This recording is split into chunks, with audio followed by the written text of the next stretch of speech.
نبی پاک صلی اللہ علیہ وسلم کا ارادہ نہیں تھا جنگ کا، حضور جنگ کے لیے نہیں نکلے تھے۔ قریش اس طرح کرتے تھے کہ مسلمانوں کے قافلے لوٹ لیتے تھے، لوٹ مار کرتے کرتے مدینے کی سرحد تک وہ آ جایا کرتے تھے۔ ایک قافلہ ابو سفیان لے کے جا رہے تھے تجارت کے لیے، تو اس میں سارے کافروں کا مال شامل تھا۔ ایک قافلہ جایا کرتا تھا، سارے اپنا اپنا مال شامل کر دیتے تھے۔ تو جو کہ یہ مسلمانوں کو ستاتے تھے، تو آج حضور علیہ السلام نے ارادہ کرم کیا کہ ان کے قافلے کو ہم نے بھی روکنا ہے، تاکہ ان کو اس بات کا احساس ہو کہ اس طرح نہیں کرنا چاہیے۔ اس قافلے کے لیے نبی پاک صلی اللہ تعالی علیہ وسلم نکلے، جنگ کا تو ارادہ ہی نہیں تھا۔ 313 لوگ حضور کے ساتھ تھے، اور سواریوں کی تعداد اس طرح کی تھی کہ بعض اوقات ایک سواری پر 3 لوگ سوار تھے، تو 2 آدمی سوار ہوتے تھے، تیسرا پیدل چلتا تھا۔ اور قربان جائیں، حضور علیہ السلام کی مساوات کا یہ عالم تھا کہ نبی پاک تھے، حضرت مولا علی تھے اور جناب زید تھے۔ 2 سوار ہوتے تھے، ایک پیدل چلتا تھا۔ جب 2 غلاموں کے سوار ہونے کی باری تھی، آقا کے پیدل چلنے کی باری تھی، تو حضرت علی نے اور جناب زید نے عرض کی حضور آپ بیٹھ جائیں، ہم پیدل چلتے ہیں۔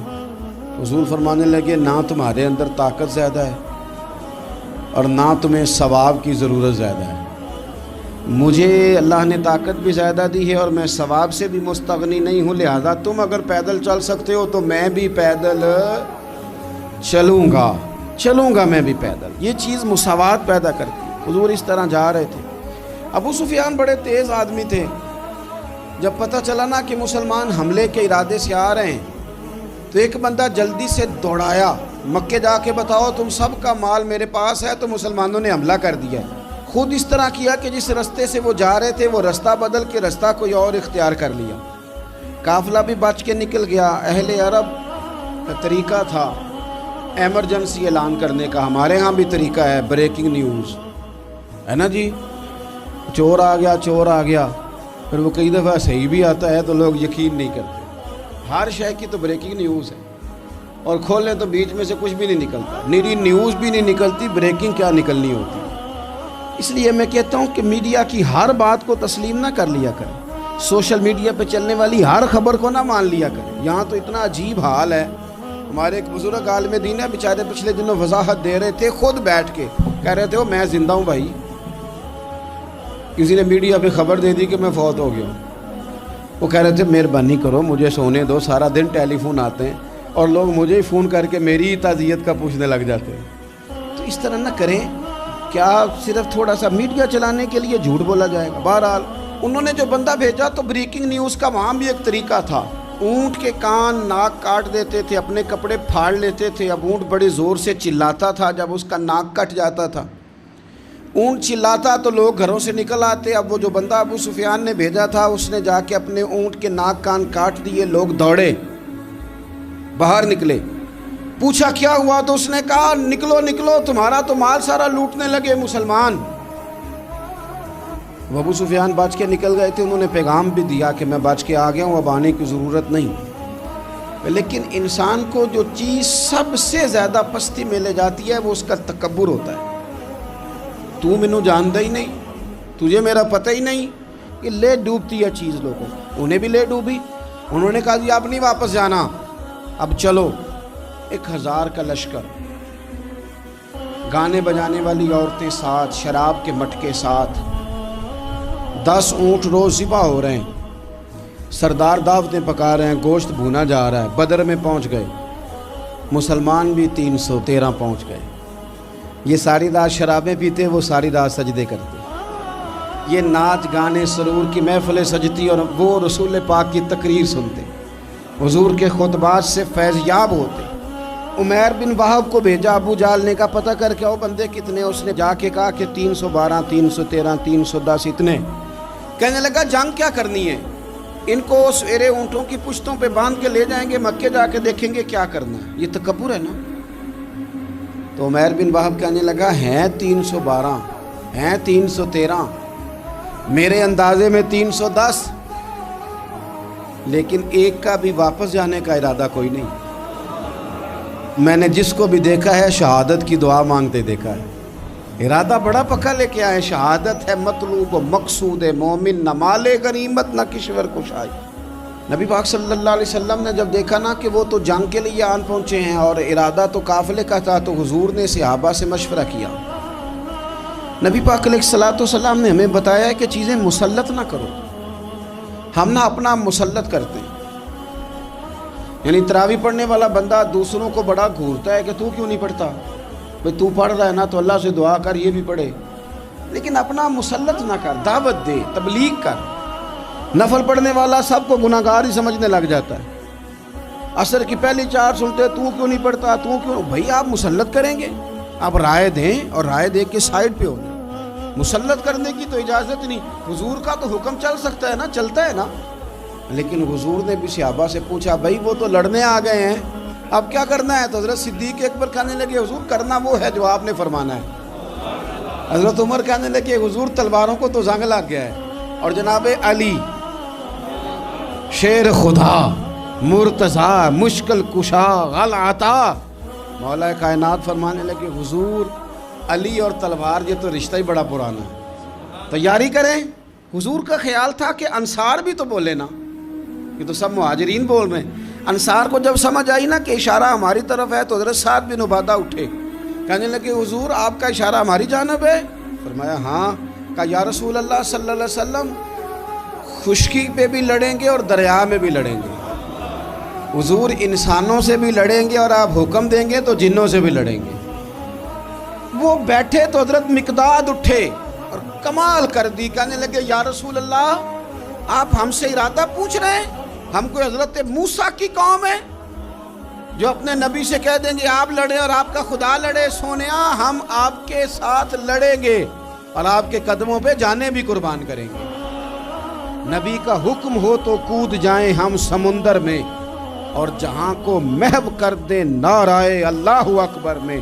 نہتے 313 بشر شوق شہادت میں نکل آئے تھے میدان میں محمد کی قیادت میں. نہ تیگ و تیر پہ تکیا، نہ خنجر پہ، نہ بھالے پر، بھروسہ ہے تو ایک سادی سی کالی کملی والے پر. نبی پاک صلی اللہ تعالیٰ علیہ وسلم نے جذبات سنے تو فرمایا چلو نہ چلیں، پر چھوٹے چھوٹے بچے واپس کر دو. ایک چھوٹے بچے تھے عمیر بن ابی وقاص، حضرت سعد بن ابی وقاص کے پائی، زمین پہ لیٹ کے رونے لگے، سونیا میں نے بھی جانا ہے. کمپیوٹر کے لیے نہیں رو رہے، موبائل کے لیے نہیں رو رہے، نئی سائیکل کے لیے نہیں، شہادت کے لیے. حضور میں لڑوں گا، اب مجھے لے کے تو چلیں. یا رسول اللہ میں طاقتور نکلوں گا، لے کے تو چلیں. ان کے آنسو دیکھ کے حضور نے فرمایا لے چلو نا ساتھ. فطرت مسکرا رہی تھی. حضرت سعد بن عبادہ ایک دوسرے سے کہہ رہے تھے ہم سے لڑنے آیا ہے ابو جہل، جس قوم کے بچوں کی شجاعت کا یہ عالم ہے اس قوم میں علی کا کیا حال ہوگا اور امیر حمزہ کا کیا عالم ہوگا. یہ ہمارے ساتھ مقابلہ کریں گے یہ لوگ. اور چھوٹے اتنے تھے حضرت عمیر کے تلوار اپنے ہاتھوں سے اپنے گلے میں نہیں لٹکا سکتے تھے، وہ بڑے بھائی نے لٹکائی. میدان میں نکلے، حضور علیہ الصلوۃ والسلام نے تقریر کی، فرمایا تمہیں پتہ ہے تم کس جنت کی جانب جا رہے ہو؟ وہ جنت ہے جس کی چوڑائی زمین آسمان کے برابر ہے. حضرت عمیر بن حمام انصاری ایک صحابی تھے. جب کریم نے فرمایا نا جنت کی چوڑائی، کسی چیز کی لمبائی زیادہ ہوتی ہے چوڑائی کم ہوتی ہے، جب فرمایا نا کہ چوڑائی زمین آسمان کے برابر ہے تو حضرت عمیر بولے، کہنے لگے واہ واہ واہ واہ واہ. کھجوریں کھا رہے تھے، حضور نے فرمایا تو بڑی واہ واہ کر رہا ہے، کہ سونیا اتنی جنت پیاری ہے تو ہم دور کیوں ہیں، یہ دے نا ذرا تلوار. جلدی سے میدان میں نکلے، اللہ نے انہیں شہادت عطا فرمائی. رات ساری وہ مست رہے شراب کے نشے میں اور حضور ساری رات مصلی پہ رہے، ساری رات دعائیں مانگی. پتہ کیا کہا؟ اے اللہ یہ میری کل کمائی تھی 313 جو میں لے کے آ گیا ہوں، اگر یہ ہلاک ہو گئے تو قیامت تک کون تیری عبادت کرے گا، ان کی مدد فرما. اور ایک رات پہلے صفیں بھی سیدھی کرائیں، بلکہ صفیں سیدھی کراتے حضرت سواد کے پیٹ پہ چھڑی لگ گئی تو انہوں نے کہا حضور بدلا دیں. حضور نے کپڑا ہٹایا تو انہوں نے وجود چومنا شروع کر دیا. حضور نے ہمیں سبق دیا کہ صفیں بھی سیدھی کرانی ہے اور دعائیں بھی کرانی ہیں. صف بھی سیدھی ہو، مصلی بھی آباد، دونوں کام کرنے، اور پھر توکل ہو، پھر تمہارا دل جمے کہ انشاءاللہ فتح اللہ مسلمانوں کو دے گا. رونے نہ رویا کرو, معیشت کے, معاشرت کے, غریبی کے, تنگ دستی کے, فقیری کے رونے نہ رو. اللہ کی مدد کو آواز دو. ہم نے وہ لوگ بھی دیکھے ہیں بیچارے جو نہ اسلامی معیشت پہ بات کرتے ہیں, نہ معاشرت پہ, نہ اخلاقیات پہ, اور جب بھی بات کریں گے کہیں گے حضور کو تو علم ہی کوئی نہیں تھا, قاری کچھ نہیں سکتے, مجبور محض تھے معاذ. یہ تقریریں کریں گے. یہ مسلم شریف کی حدیث ہے, کوئی اختلاف والی بات نہیں, پر بعض اوقات نا دل کو تکلیف ہوتی ہے کہ یار اس طرح کی باتیں کیوں کرتے ہو. یہ مسلم ہے. حضرت انس بن مالک فرماتے ہیں ایک رات پہلے حضور نے چھڑی پکڑی اور میدان بدر میں جا کے فرمایا, لکیر کھینچ کے فرمایا یہاں ابو جہل مرے گا, یہاں عتبہ مرے گا, یہاں شیبہ, یہاں ولید مرے گا. حضور نے لکیریں کھینچی. فرماتے ہیں باقی لوگ جنگ لڑ رہے تھے اور میں چپ کے لکیریں بھی دیکھ رہا تھا کہ حضور نے لگائی تھی. فرماتے ہیں اللہ کی عزت کی قسم کوئی کافر 1 انچ بھی ادھر ادھر نہیں ہوا, جہاں نبی پاک نے لکیر لگا دی تھی وہیں مرا ہے. یہ شان اللہ نے حضور کو دی ہے, حضور کے علم مبارک کا یہ کمال ہے. نہ اس طرح کی باتیں کریں جس سے امت تقسیم ہو. سویرے جنگ شروع ہوئی, صبح 3 کافر میدان میں نکلے, عتبہ, شیبہ اور ولید. 3 انصاری مسلمانوں کی جانب سے مقابلے میں نکلے, لیکن وہ تکبر جو ہوتا ہے نا وہ جان چھوڑتا نہیں. تو ولید کہنے لگا, عتبہ شیبہ کہنے لگے ہم نے نہیں ان سے لڑنا, یہ تو ہمارے پائے کے ہی نہیں, کوئی قریش میں سے بھیجو, قریش میں سے. آپ نے کون سا ناراض ہونا ہے, ویسے چودھریوں کے بچے, سیٹھوں کے بچے کچھ بھی نہیں کر پاتے, کیونکہ ساری زندگی لوگ چودھری صاحب کہہ کے دماغ ہی نہیں ٹھیک ہونے دیتے, وہ رہ جاتا ہے کام سے ہی. میرے حضرت صاحب فرمایا کرتے تھے, میرے استاد جی, کسی گھر میں علم چلا جائے تو کئی دفعہ نکل آتا ہے, لیکن کسی گھر میں پیری مریدی چلی جائے وہ نہیں نکلتی, کیونکہ پیر کا بیٹا جس طرح کا بھی ہو لوگ پیر مان ہی لیتے ہیں. اور اسی طرح کسی گھر میں چودراہٹ چلی جائے تو وہ بھی باہر نہیں آتی. بچوں کو لوگ چودھری کہہ دیتے ہیں, اس بیچارے کا بھی دماغ خراب ہوتا ہے, کچھ کر ہی نہیں پاتا. یہ چودراہٹ ہر جگہ مصیبت کھڑی کرتی ہے الا ماشاءاللہ. ولید کہنے لگا ہم نے نہیں لڑنا, یہ ہمارے پائے کے بندے پہ جو انصاریوں سے لڑے. تو فطرت مسکرا کے کہہ رہی تھی لگتا ہے تمہارا جلدی مرنے کا ارادہ ہے. ٹھیک ہے. پھر نبی کریم نے فرمایا ٹھیک ہو گیا, چلو. ابو عبیدہ بن جراح اٹھے, حضرت عبیدہ اٹھے. حضور نے فرمایا اب اللہ کا شہر امیر حمزہ اٹھے. حضرت امیر حمزہ اٹھے. تیسرے نمبر پہ حضور نے فرمایا یا علی یکم, علی اٹھنا جار ذرا, نکلنا میدان میں. دیواریں ہلتی رہتی ہیں اور در کانپ جاتا ہے. علی کا نام سن کے اب بھی خیبر کانپ جاتا ہے. حضرت علی شیر خدا رضی اللہ تعالیٰ, مولا کائنات اٹھے, حضرت امیر حمزہ اٹھے, حضرت عبیدہ اٹھے. عتبہ کے مقابلے میں گئے, حضرت امیر حمزہ قتل کیا اپنے دشمن کو. شیبہ کے مقابلے میں گئے حضرت عبیدہ, لیکن حضرت عبیدہ بوڑھے تھے, اس نے ان پہ حملہ کیا, ان کا پیر کاٹ دیا. حضرت علی نکلے ولید کے مقابلے میں, 2 ہی ضربیں لگائیں, ولید کا سر کاٹ کے حضرت عبیدہ کی مدد کو بھی پہنچ گئے حضرت علی, اس کو بھی قتل کیا. پھر حضرت عبیدہ کو اپنے کندھوں پہ اٹھایا, نبی پاک کی بارگاہ میں لائے. انہوں نے حضور کے قدموں کو چوم کے کہا حضور مجھے شہادت ملی کہ نہیں ملی؟ نبی پاک نے فرمایا رب نے تمہیں شہادت کا درجہ دے دیا. اب میدان میں جہاد شروع ہوا, لڑائی شروع ہوئی, لوگ نکلے. حضرت زبیر بن عوام بھی برچھی لے کے.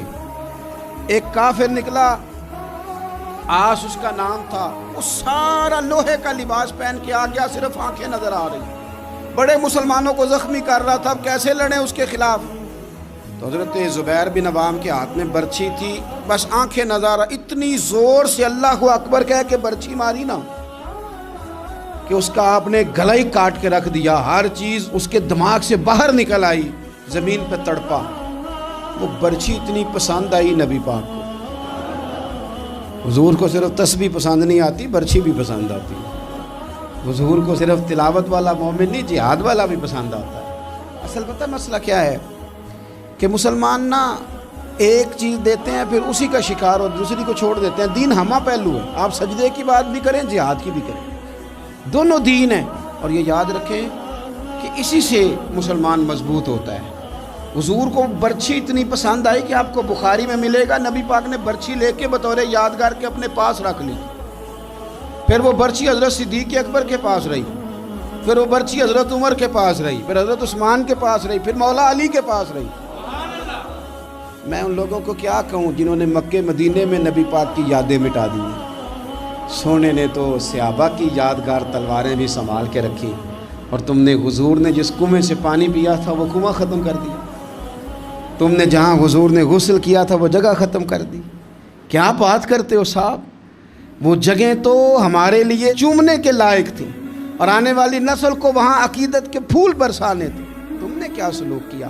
جنگ آگے بڑھی، تلواریں چمکی، 2 چھوٹے بچے۔ او نوجوانوں، خدا را واپس لوٹو اپنے دین کی طرف۔ 2 چھوٹے بچے، اور یہ اس طرح کے لفظ ہیں، مجھے کہہ لینے دو وہ دیسی تھے، مجھے کہہ لینے دو پینڈو تھے۔ وہ 2 بچے آ کے حضرت عبد الرحمن ابن عوف سے پوچھتے ہیں، کہتے ہیں چاچا جی ابو جہل کدھر ہے؟ یہ لفظ ہیں حدیث میں، چاچا جی، چاچو کدھر ہے ابو جہل؟ تو کہتے ہیں میں نے ہاسکے کا پتر، تم نے کیا کہنا ہے؟ تو چھوٹے والے کو باتیں بھی صحیح نہیں کرنے آتی تھی، کہنے لگا چاچا اسے مارنا ہے۔ کہا کیوں مارنا ہے؟ کہا اس لیے کہ ہم نے سنا ہے وہ ہمارے نبی کو برا کہتا ہے معاذ اللہ۔ کہا تم اگر نام مار سکے تو چھوٹا کہہ رہا ہے، کہتا نام مار سکے تو مریں گے تو صحیح نا حضور کے نام پہ۔ حفیظ جلندری کہتے ہیں وہ کہہ رہا تھا مریں گے یا ماریں گے اس ناری کو، سنا ہے گالیاں دیتا ہے وہ محبوب باری کو، معاذ اللہ حضور کو برا کہتا ہے۔ میدان میں آئے دونوں، زور زور سے تلواریں ماری، گھوڑے سے گرا لیا ابو جہل کو۔ حضرت معاذ جو تھے بڑے والے، ان کا بازو کٹ گیا، تھوڑا سا گوشت سا لٹک رہا تھا۔ یہ نرم و نازک بچے ہمارے، یہ میدانوں میں کام کریں گے؟ جن کو تھکاوٹ ہوتی ہے، جو پیناڈال کی گولی کھا کے سوتے ہیں رات کو۔ بازو لٹک رہا تھا، حضرت معاذ نے اس پر اپنا پیر رکھا، جھٹکا دے کے اتار دیا۔ حضرت عبداللہ ابن مسعود کو کہا، انہوں نے گردن کاٹ دی ابو جہل کی۔ دونوں تلواریں لے کے حضور کے پاس گئے۔ چھوٹا کہتا ہے حضور میں نے مارا ہے، بڑا کہتا ہے حضور میں نے مارا ہے۔ کہتا ہے نہیں تو پیچھے تھا، میں نے مارا ہے۔ وہ کہتے نہیں تو بعد میں آیا تھا، میں نے مارا ہے۔ فرمایا تلواریں دکھاؤ نا۔ جب تلواریں دکھائیں تو حضور فرمانے لگے تم دونوں نہیں مارا ہے، برابر کا ثواب ہے۔ جس کا بازو کٹا تھا کریم رسول نے فرمایا ادھر لا نا بازو۔ وہ بازو لائے، حضور نے اسی جگہ رکھ کے نا دوبارہ لعاب دہن لگایا۔ حضرت معاذ حضرت عثمان غنی کے زمانے تک موجود رہے۔ فرماتے ہیں کٹنے سے پہلے طاقت کم تھی، جب حضور نے جوڑا ہے تو طاقت پہلے سے زیادہ ہو گئی ہے، پہلے سے زیادہ ہو گئی ہے طاقت۔ کہتے ہیں کہ نبی پاک سید عالم صلی اللہ علیہ وسلم کی خدمت میں حضرت عکاش آئے، کہنے لگے سونیا میرے جذبات کنٹرول میں نہیں آ رہے، میں ان بے ایمانوں کے گلے کاٹوں گا، پر میرے پاس تلوار ہی کوئی نہیں، کوئی تلوار ہو تو ماروں نا۔ ایک درخت کی جڑ تھی، ٹہنی تھی، حضور نے یوں کر کے کھینچی، فرمایا یہ لینا تلوار۔ کہتے ہیں وہ حضور کے ہاتھوں میں ٹہنی تھی، میرے ہاتھوں میں آتی گئی اور تلوار بنتی گئی۔ پھر اس سے کافر کاٹے حضور کے معجزات۔ 5000 فرشتہ بھیجا اللہ نے جنگ بدر میں۔ کتنے؟ یہ میں نے بات اس لیے بیان کی ہے کہ اقبال نے ایک مشورہ دیا، کہتے ہیں تو فضائے بدر تو پیدا کر، فرشتے تیری نصرت کو اتر سکتے ہیں گردوں سے، کتار اندر کتار اب بھی۔ اقبال کیوں ایسا کہہ رہا ہے؟ تو اقبال کہتے ہیں اس لیے کہ آج بھی ہو اگر ابراہیم کا ایمان پیدا تو آگ کر سکتی ہے انداز گلستان پیدا۔ 5000 فرشتہ آیا۔ مجھے تو لگتا ہے فرشتوں نے بھی دعا کی تھی کہ یا اللہ ہم تیرے نبی کی قیادت میں لڑنا چاہتے ہیں۔ فرشتے آئے، سپر پاور تھی روما، بڑی طاقتور سمجھتی تھی، ایران، روم، یہ کیسر و کسرا، بڑی طاقتیں تھیں۔ عرب کے لوگ تو بوریا نشین تھے، صحراؤں میں نکل کے انہوں نے الٹ پلٹ کے نہیں رکھ دی سارا کچھ۔ علامہ اقبال سے کسی نے پوچھا تھا کہ مسلمان دوبارہ سے کبھی میدانوں میں آئیں گے؟ تو اقبال کہنے لگے ہاں ہاں ضرور آئیں گے، آئیں گے، یہ نکلیں گے۔ کیا کس طرح؟ کہنے لگے میں نے فرشتوں سے سنا ہے، نکل کے صحرا سے جس نے روما کی سلطنت کو الٹ دیا تھا، نکل کے صحرا سے۔ قدسی کہتے ہیں فرشتوں کو، اقبال کہتے ہیں رات وہ باتیں کر رہے تھے، میں نے سنا ہے کہ نکل کے صحرا سے جس نے روما کی سلطنت کو الٹ دیا تھا، سنا ہے میں نے یہ قدسیوں سے کہ وہ شیر پھر ہوشیار ہوگا، وہ جاگے گا، وہ بیدار ہوگا۔ یہ قدسیوں سے سنا ہے میں نے، وہ آئے گا میدانوں میں۔ گھمسان کا رن پڑا، ابو جال قتل ہوا، امیہ قتل ہوا، کچھ دیر کے بعد مارا گیا، ابو البختری اور عتبہ اور شیبہ اور ولید بڑے بڑے سردار قتل ہوئے، 70 کافر مارے گئے، 70 مسلمانوں نے قیدی بنا، باقی بھاگ گئے اور سامان چھوڑ کے بھاگ گئے اور گھوڑے چھوڑ کے بھاگ گئے، اور جس کو ادھر بھاگنے کا موقع ملا ادھر بھاگا، کہہ رہے تھے ان کو باندھ کے لے جائیں گے، اور جس کو ادھر بھاگنے کا موقع ملا وہ ادھر بھاگا۔ پیچھے سے حضرت سعد بن عبادہ بول رہے ہیں، کہنے لگے ہم نے تو سنا تھا مردوں سے مقابلہ ہے، تم تو بیویوں سے بھی کمزور نکلے ہو، کیا بھاگتے ہو؟ 14 مسلمان شہید ہوئے صرف۔ 3 دن حضور نے قیام کیا بدر میں، قربان جائیں۔ جنگ کا آغاز بھی میرے نبی کے سجدے سے ہوا، اور جنگ ختم ہوئی تو پھر کریم سجدے میں چلے گئے۔ اللہ تیری مدد آئی تو کام بنا، تیری مدد نہ ہوتی تو کچھ نہ کر پاتا۔